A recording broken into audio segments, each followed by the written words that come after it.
Hello. We've come to the end of another year, one in which I was pretty active out there. I had made it as a goal early on to try and visit a number of places further afield that I had not been to yet, and I accomplished that. But I also find that some of my best photos were cases of going back to familiar locations and seeing them in a new way. So let's have a look at some of these. Now, the first photo here was taken in mid-January at Borst Lake up on the Snoqualmie Plateau. I had been hoping for a good sunset light, but it turned out that some low clouds had moved in, so the sunset light never showed up. I got some minimalist photos there, but as time went on, fog came in, and that was rather promising, and I wound up sticking around until blue hour, and I got this shot from there.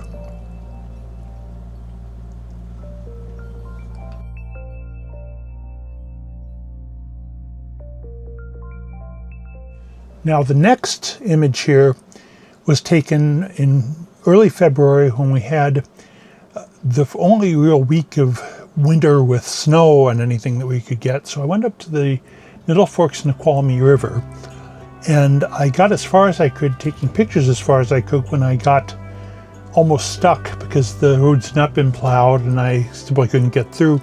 So at that point I turned around and was just about to head back home, and then I suddenly realized that we had a view into the sun where a couple of trees were positioned just so I could get a good sun star there, and the whole scene was really beautifully backlit. And so this is what I came up with there.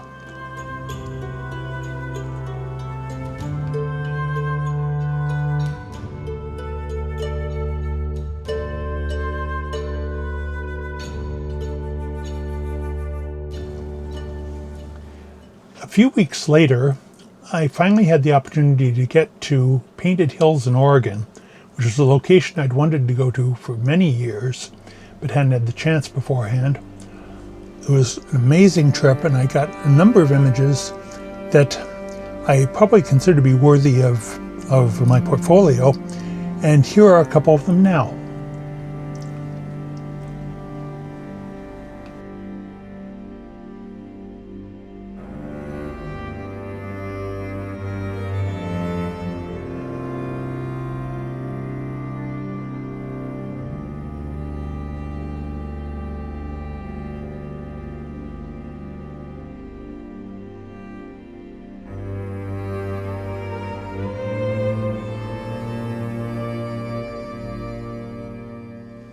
In late March, I traveled to the channeled scablands of eastern Washington and stopped at Palouse Falls. This is a place I had tried to photograph before without much luck, and I did get a good shot of it this time.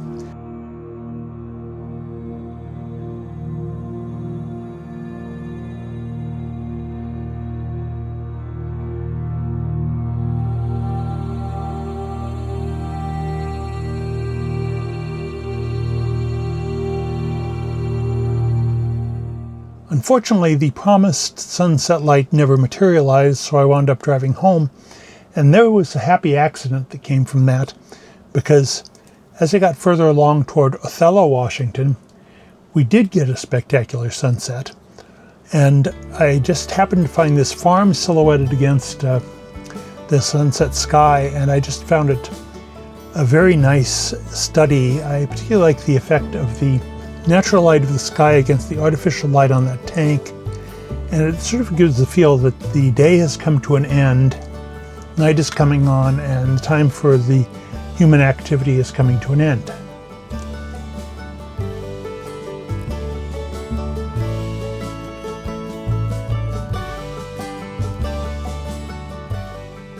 A bit later on in the month, the cherry blossoms were in bloom on the quad at the University of Washington, and I will say right now that if you're trying to get photos of the trees and the buildings during the day, give up on it, because there are basically about several thousand people crowding the place, and so there's really no good shots there.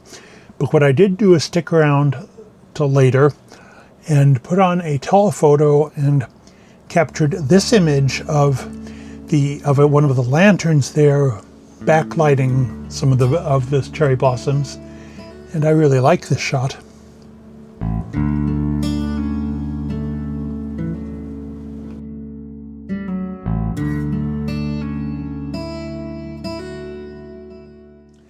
Now this was a case of taking seriously the recommendations of Nigel Danson and Mads Peter Everson, who recommend that when you're looking at local areas, look for bare trees silhouetted against the sky. So I went off on a wild goose or maybe wild bare tree search for the better part of a day. And there really aren't a lot in this area. And this was the best I came up with. And granted, it's not exactly completely bare trees because there are a lot of trees in the background. But I think that this is something that both looks good now and is a place that I could revisit on a number of occasions in the future, depending on the conditions of the sky and the clouds and whether you get good, shall we say, sunset light or even sunrise light catching them. Haven't been back there again yet, but I'm going to do it sometime.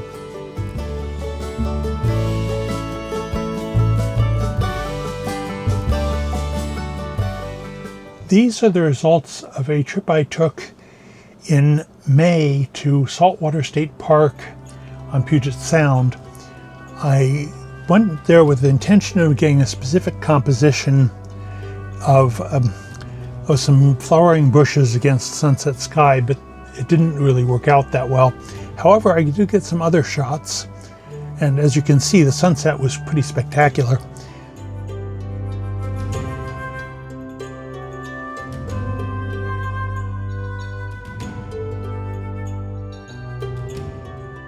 The interesting thing about the last one here, the second one, is that it's, as you may or may not have noticed, it's an iPhone shot. The reason for this, and the reason for the title of the picture, is that we were getting rushed off the beach because the park was about to close, and the officials were basically telling us we had to go right away. So I had all my gear packed up, when all of a sudden there was another burst of color in the sky, and all I could do was pull out my iPhone, put it in RAW mode, and start snapping away. And this shows that you can really get some amazing photos with that particular device.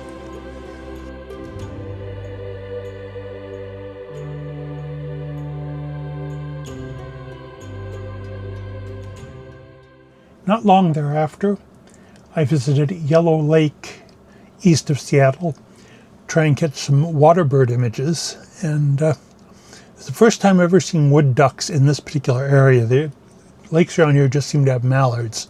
So I got a number of shots of them. This one I like the most because I like the effect of the water, the forewave or whatever you call it, in front of the duck and sweeping around it. It gives texture to the color.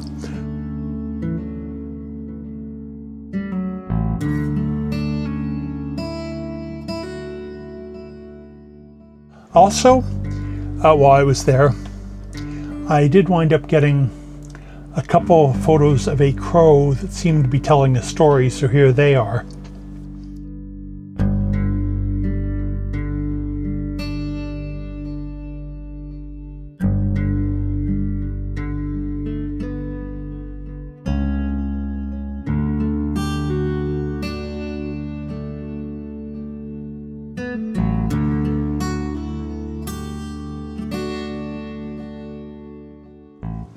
Now, no year would be complete without at least one visit to the Columbia Gorge and the waterfalls there, and this year was no exception. I spent a long time getting pictures of several falls, most of which are, to be honest, are pictures that have been captured over and over, so while they were nice, they didn't really stand out from several million shots of other photographers have taken. However, this is slightly different because Multnomah Falls, you normally feel compelled to get the whole length of the falls with the bridge between the two levels. And this time I just found myself at a point up front where I could get a spot where there was a gap in the foliage there. I could just see the bottom part of the falls. And that was like discovering it anew, because by leaving off the standard composition, it looks like a different waterfall. and it was like catching a first glimpse of it.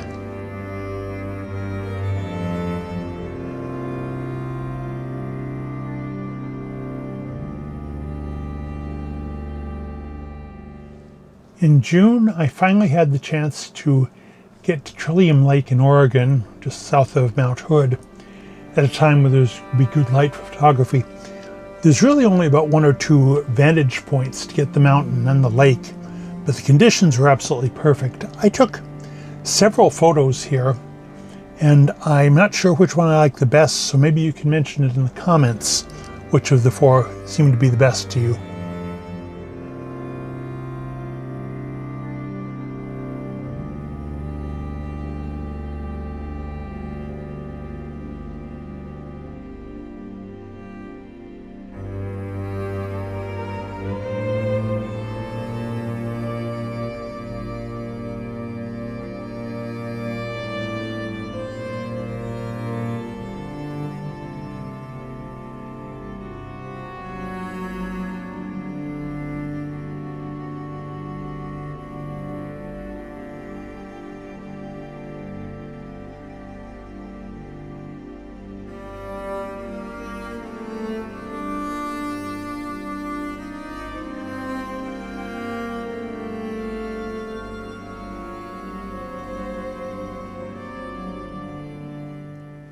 Around midsummer, I traveled up to Hurricane Ridge in Lake National Park, and the travel there took a lot longer than I expected, and so I got there very near the end of the day, and so unfortunately I decided not to vlog there. I'm really sorry because it could have been a whole episode by the time they're by. There are particularly 2 shots that came out as rather meaningful to me. This one here is a case where they had the low clouds were too low to catch the sunlight, but the upper clouds were still looking good, and there's a strong wind going on at the time, enough that it caused the clouds to have very nice long streaks. And to me, this picture looks like nothing so much as some sort of a wild horse galloping along in the sky. And so that was really unexpected and quite beautiful.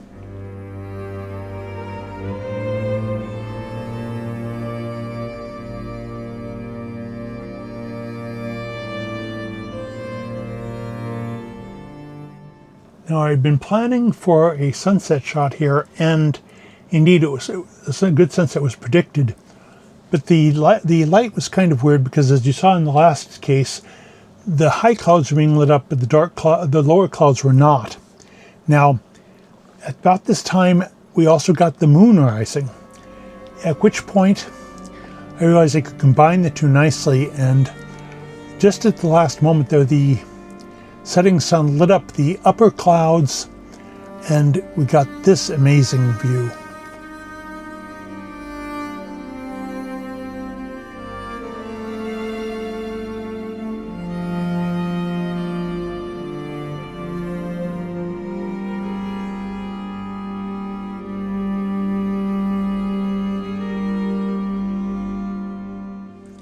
In August, I made a trip to Mount Rainier, which is a location I visit often. And this time I went to Reflection Lakes. And the reason I did that was because normally that's a good sunrise location. But I was looking at trying to do something different, and I thought there might be a good sunset shot there.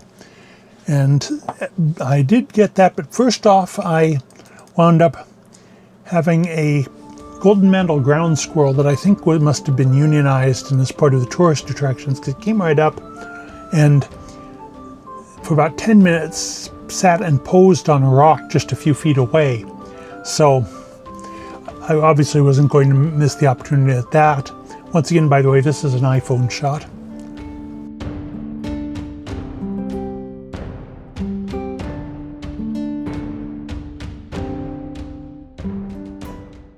And then later we did get the sunset, and I was not disappointed. This is something, a very distinctive shot, because almost everything I've seen from here has been sunrise. And was very, very happy to get something of capturing the peacefulness of the mountain at the last lights of the day.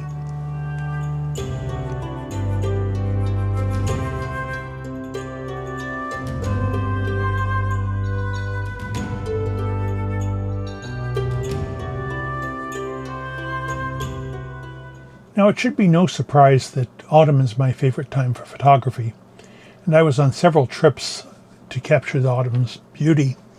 And this is a case where I used a telephoto lens just to pick out the light backlighting a set of maple trees against a dark pine background.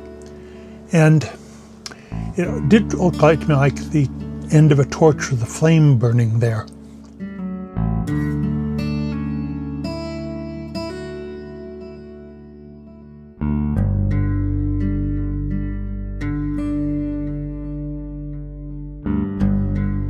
Now, every year, I make a point of traveling to Leavenworth and Tumwater Canyon for the autumn foliage. Unfortunately, this year there were some wildfires burning near Leavenworth, so the town and much of the lower part of Tumwater Canyon were completely, I wouldn't say smoked in, but it was smoky and hazy and not really conducive to photography. So I traveled to the northern part of the canyon and found some really nice locations there.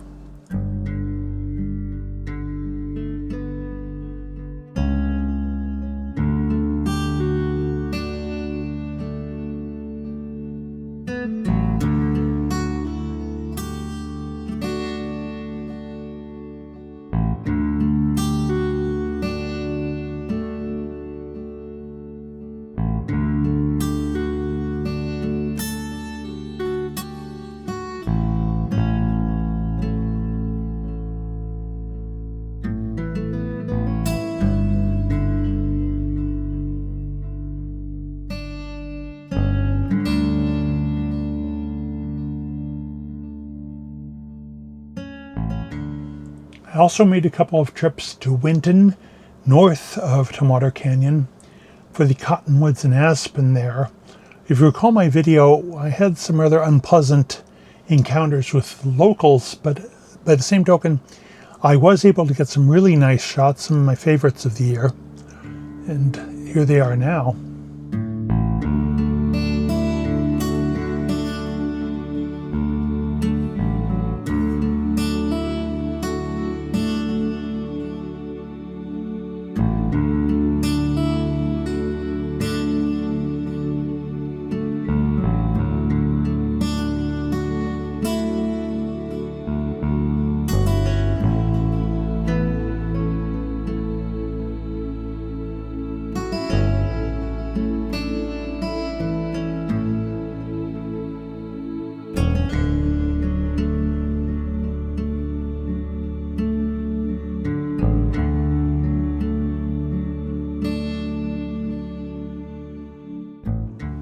My photographic year ended as it began, locally, in this case at the Lake Wilderness Arboretum. Between images of spotlit or backlit maples and maybe a questionable mushroom or two, I found a very nice culmination for the year. Hope you enjoyed these images, and I will see you next time.